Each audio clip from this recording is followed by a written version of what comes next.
Muy buenos días, estimados hermanos y amigos que nos sintonizan a través de este medio. Ya por varias semanas no hemos podido transmitir debido a problemas de salud, pero queremos agradecer por este medio a todos los hermanos que han estado orando, intercediendo por nosotros, y estamos de nuevo dispuestos a seguirle sirviendo al Señor a través de este medio, a través de la difusión de la palabra del Señor. Bendiciones para todos. Vamos a tener una palabra de oración para iniciar. Gracias, Señor Jesús, por habernos dado la vida, por permitirnos ver la luz del sol y comenzar cada momento, Señor, nuestras actividades diarias. Gracias, Dios, porque eres bueno, porque estás con nosotros y nos fortaleces. Bendice la vida de todas las personas que van a escuchar tu palabra y que sean bendecidos, Señor. En el nombre poderoso de Jesús lo pedimos.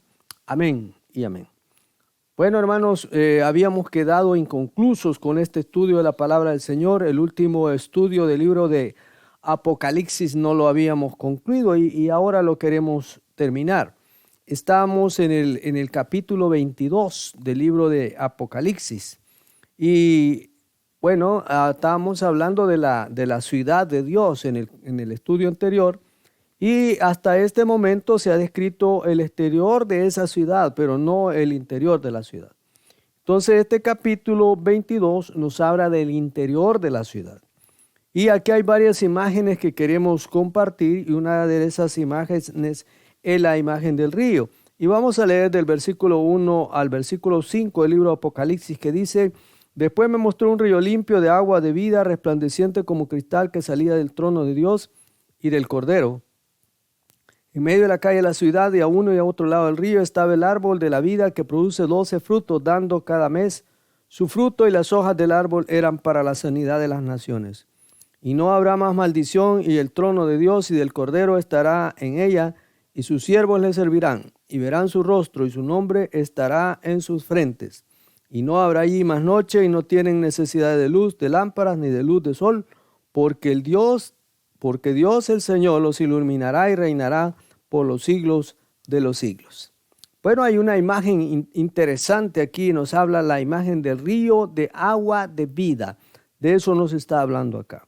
Y la imagen del río tiene muchas fuentes. En el Antiguo Testamento se habla mucho de eso, se usa mucho esta imagen. Y recordemos que había un río que regaba el huerto del jardín del Edén y lo vivificaba haciéndolo fértil. Esa es una de las primeras imágenes que encontramos en el libro del Génesis. Más adelante tenemos la visión del río que salía del templo, y eso está en Ezequiel capítulo 4, versículo 7. Usted se acordará de esta visión que tuvo el profeta Ezequiel, en el cual había un río y él comenzó a cruzarlo y lo cruzó varias veces. Y conforme iba atravesando el río, la profundidad del río se iba haciendo más grande, y entonces llegó un momento que dice que el profeta Ezequiel no lo podía cruzar sino a nado. Pero también, hermanos, el salmista canta al río que alegraba la ciudad de Dios. Es otra imagen que podemos encontrar en el Salmo 46:4. Joel también habla de la fuente que saldrá de la casa de Dios. Y el Señor Jesucristo habló también de ese río, hermano. El que cree en mí, como dijo la Escritura, dice, de su interior correrán ríos de agua viva. Entonces, esa es una imagen que se va repitiendo tanto en el Antiguo Testamento como en el Nuevo Testamento. Ahora, muy cerca de la imagen del río está la que encontramos frecuentemente en las Escrituras, la fuente de vida. O sea, el río, el agua, produce vida, hermano. Y hablando de ese río que emana del trono de Dios, también trae vida. Antes cantábamos aquel corito que dice: hay un gran río que viene del Señor. Hay una fuente llena de su amor. Y es que hay un río que emana del templo de Dios, y ese río trae vida. Desgraciadamente, hermanos, en nuestro mundo actual, debido a la contaminación ambiental, muchos de nuestros ríos se han contaminado y ya no son agradables, ni a la vista, ni para poder tomar el agua y utilizarla para algún uso doméstico. Pero, hermanos, ese río que emana del templo de Dios, del trono de Dios, es un río puro, es un río que trae vida y que trae bendición. El profeta Jeremías se queja de que el pueblo haya abandonado a Dios, que es la fuente de agua viva, y busque para sí cisternas rotas. Lo que dice Jeremías 2:13. Porque dos males ha hecho mi pueblo. Me dejaron a mí fuente de agua viva y cavaron para sí cisternas rotas que no retienen agua. Esa es la paradoja, esa es la contradicción del hombre actual, que desprecian el río de agua de vida de Dios. Y ellos prefieren tomar para sí cisternas rotas, como dice Jeremías, que no pueden retener el agua, que están agrietadas y por lo tanto no sirven. Bueno, ¿cuál es el simbolismo de esta imagen entonces? H.B. Sweet, que era un teólogo inglés, dijo que el río identifica la vida con el espíritu, o la vida en el espíritu. En el cuarto evangelio, el Señor Jesucristo dijo en Juan 7:38, el que cree en mí, y que ya citamos ese versículo, el que cree en mí, como dice la Escritura, de su interior correrán ríos de agua viva. Y esto dijo el Espíritu que habían de recibir los que creyesen en él, pues aún no había venido el Espíritu, porque Jesús no había sido aún glorificado. El que cree en mí, como dice la Escritura, de su interior, entonces lo dijo el Señor, correrán ríos. Y es una bendición que si el Espíritu Santo viene a nuestra vida, si Dios colma nuestro corazón, también de nuestra vida, de nuestro interior, saldrá un río de bendición para las personas que también nos rodean. Pero es posible, hermanos, que la idea esa del río sea mucho más simple. Los que vivimos acá en los países occidentales, abrir la llave del chorro y obtener agua potable es algo tan común. Pero en el oriente, especialmente en Israel, usted sabe que son zonas desérticas en que hay escasez de agua y entonces hay un calor seco. Entonces la gente valora más el agua quizás que nosotros, ¿verdad? Porque nosotros damos por sentado de que siempre hay agua, aunque muchas veces no es así. Entonces el río de vida en ese sentido es una idea muy clara de la oferta de vida que Dios hace a los suyos. Una vida que fluye y todos pueden apropiarse de esa vida. Nosotros también, usted también puede apropiarse de esa vida que proviene del templo de Dios, que proviene del altar de Dios, del trono de Dios, porque Dios quiere impartir esa vida también a usted. La persona no tiene que andar buscando en otras fuentes esa agua, porque esa agua solamente se encuentra en Jesús. Pero también, además de la imagen del río, encontramos en este capítulo 22 del libro Apocalipsis otra imagen, y es la del árbol de la vida. La imagen del árbol proviene de dos fuentes. Este árbol de la vida es el que había en el huerto del Edén. Allá en Génesis capítulo 3, versículo 6, usted puede encontrar que esa imagen también está ahí en el libro de Génesis. Y dice Génesis 3:6, y vio a la mujer que el árbol era bueno para comer y que era agradable a los ojos y árbol codiciable para alcanzar la sabiduría, y tomó de su fruto y comió y dio también a su marido, el cual comió así como ella. Pero este árbol era un árbol prohibido, hermano. Era un árbol que el que no se debía de comer. Era un árbol que trajo no bendición, sino trajo maldición a la vida del hombre por desobedecer. Pero ya el árbol del que nos está hablando el libro de Apocalipsis es un árbol de bendición. Pero bien, la imagen que anuncia Juan está más cerca de la que anuncia Ezequiel en capítulo 47, versículo 12.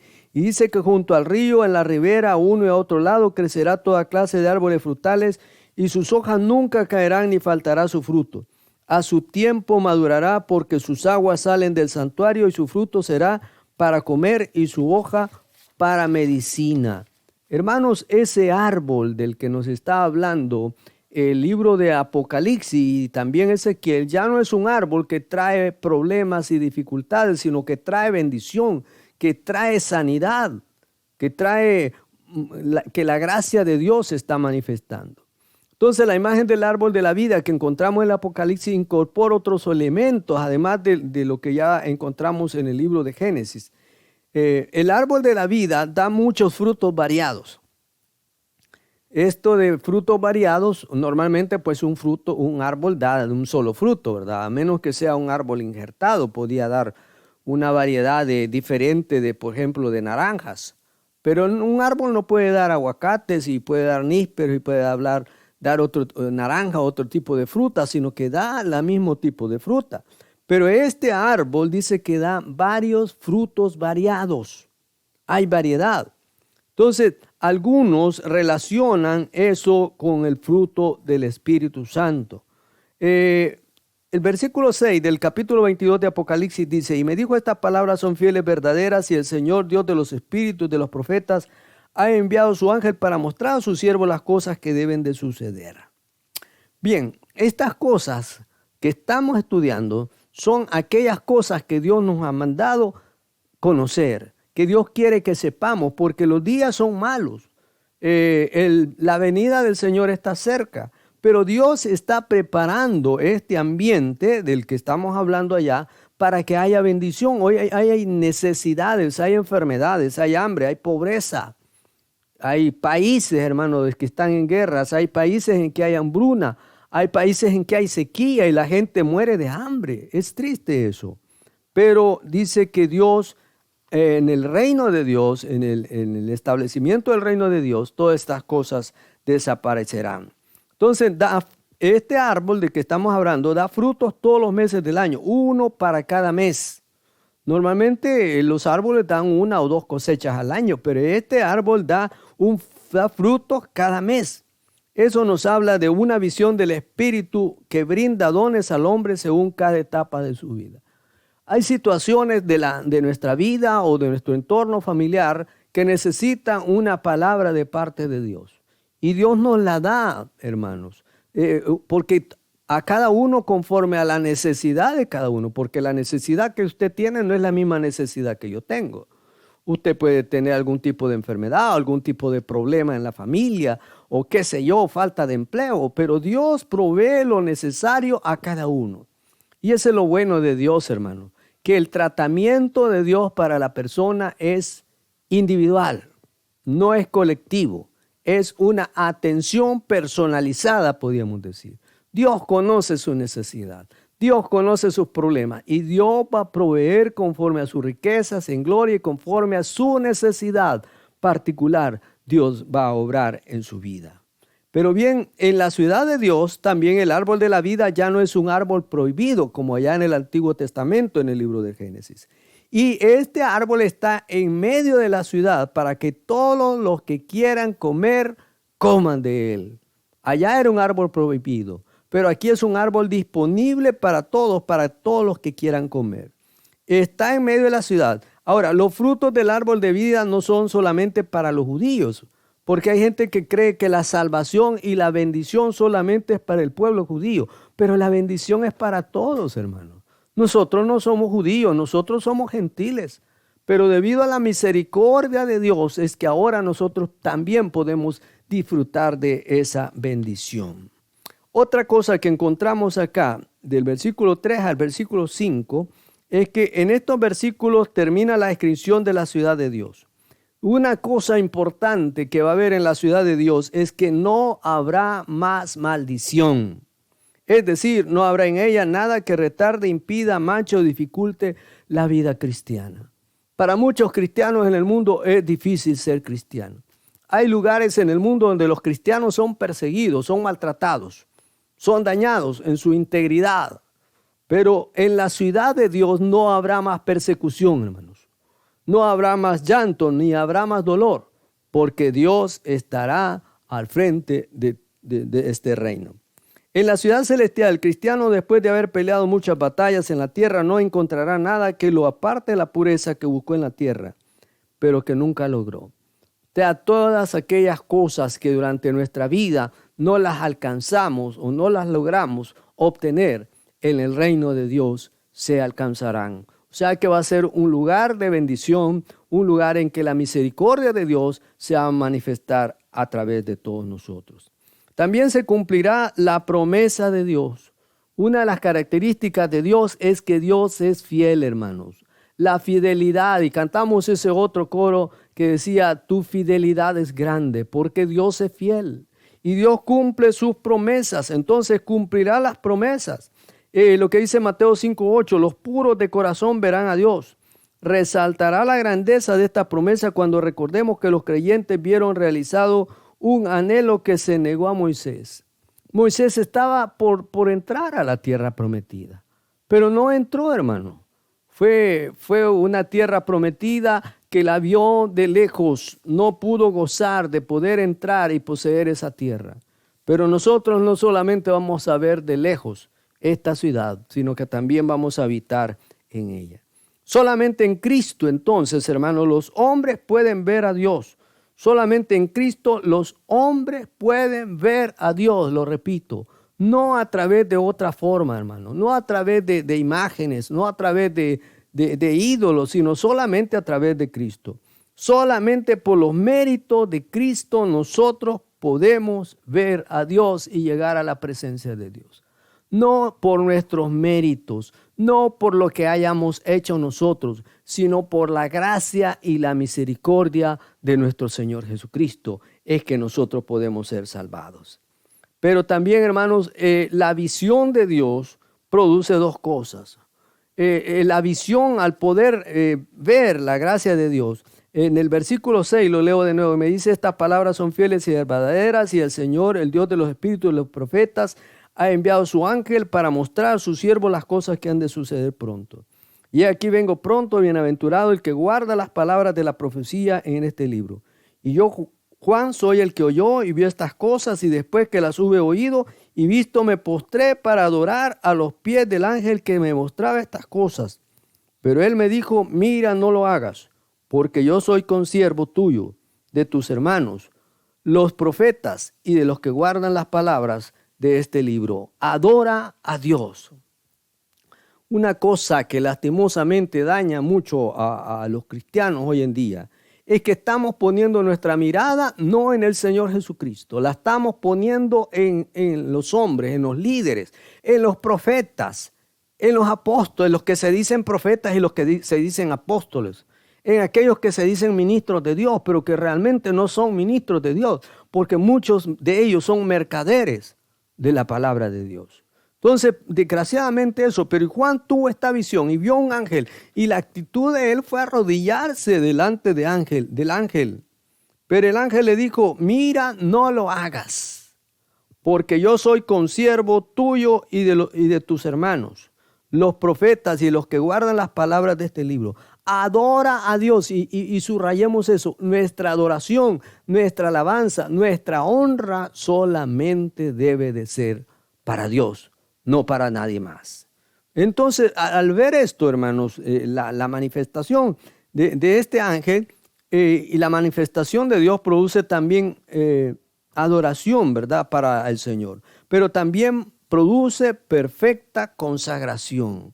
El tener una imagen correcta de Dios produce perfecta consagración. ¿Qué quiere decir eso? Que conociendo y sabiendo quién es Dios, nosotros podemos consagrarnos a Él.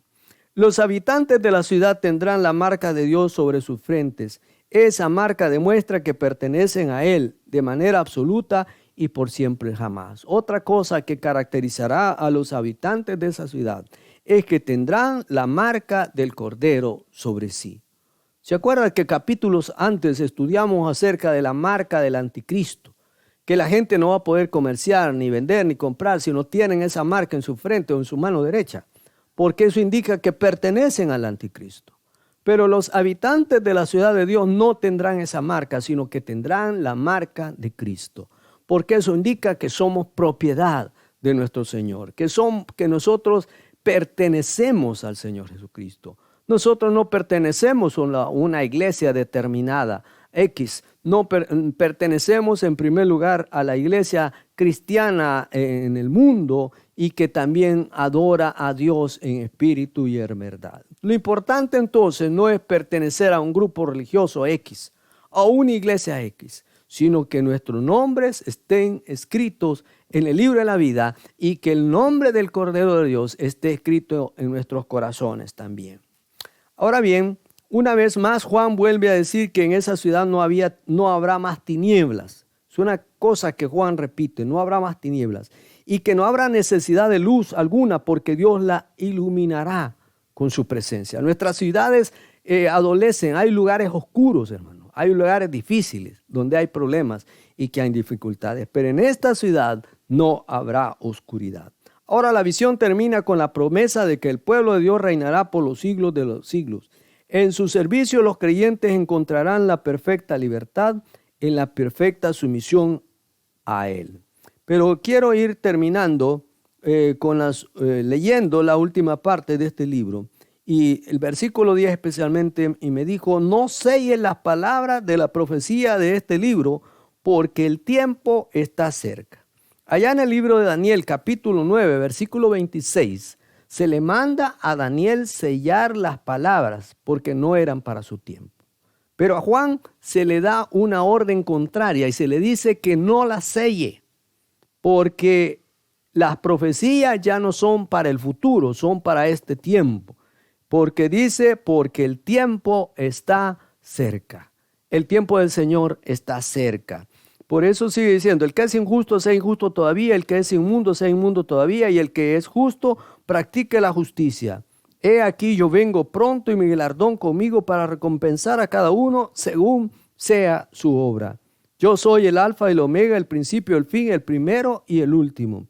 Bienaventurados los que lavan sus ropas para tener derecho al árbol de la vida y para entrar por las puertas en la ciudad. Mas los perros estarán fuera, y los hechiceros, los fornicarios, los homicidas, los idólatras y todo aquel que ama y hace mentira. Hermanos, a veces pensamos nosotros que con nuestra vida vieja, con nuestra vida pecaminosa, podemos entrar al reino de los cielos. Pero aquí está diciendo que todos esos quedarán fuera, excluidos de la gracia de Dios. Y yo, Jesús, versículo 16, dice, he enviado mi ángel para daros testimonio de estas cosas en la iglesia. Yo soy la raíz del linaje de David, la estrella resplandeciente de la mañana. Y el espíritu y la esposa dicen, ven. Y el que oye, diga, ven. Y el que tiene sed, venga. Y el que quiera, tome agua de vida gratuitamente. La insistencia de este pasaje se refiere a la inminente venida de nuestro Señor Jesucristo. Pero Juan no le queda tiempo, como ya mencioné, para sellar su libro. El libro debe quedar abierto y ser leído porque lo que en él se narra está a punto de suceder. Todo lo que se narra en este libro de Apocalipsis está a punto de suceder. Versículo 18. Dice, yo testifico a todo aquel que oye las palabras de la profecía de este libro. Si alguno añadiere a estas cosas, Dios traerá sobre él las plagas que están escritas en este libro. Y si alguno quitare las palabras de este libro, de esta profecía, Dios quitará su parte del libro de la vida y de la santa ciudad, de las cosas que están escritas en el libro. El que da testimonio de estas cosas dice, ciertamente vengo en breve. Amén. Sí, ven, Señor Jesús. La gracia de nuestro Señor Jesucristo sea con todos vosotros. Amén. Y nosotros podemos repetir siempre la aseveración que nos escribe Juan acá. El Señor viene pronto. Ojalá todos y cada uno de nosotros podíamos decir también, sí, ven, Señor Jesucristo, te esperamos. Bueno, espero que usted también esté preparado para encontrarse con el Señor. Y vamos a orar. Señor, gracias te doy por haber podido compartir durante todos estos meses este estudio del libro de Apocalipsis. Gracias, Señor, porque has estado con nosotros y nos has bendecido. Dios bendice la vida de aquellos que escuchan, que están en esta transmisión, que están conectados, Dios. Bendícelos, ayúdales, fortaléceles, llénales con tu gracia, con tu poder y tu bendición. Gracias, hermanos. Nos continuamos viendo y escuchando el próximo domingo, siempre a las 7:45 a través de este medio. Hoy también estamos en YouTube y estamos en Facebook. Así es que usted nos puede sintonizar. Allí le va a aparecer el link para que usted lo pueda darle clic y poder ver y compartir este estudio de la palabra del Señor. Que el Señor les bendiga. Ha sido un placer y una bendición haber podido compartir el estudio del libro de Apocalipsis. Con la ayuda del Señor, en la próxima transmisión iniciaremos el estudio del libro de Job. Que el Señor les bendiga. Saludos para todos. Amén y amén.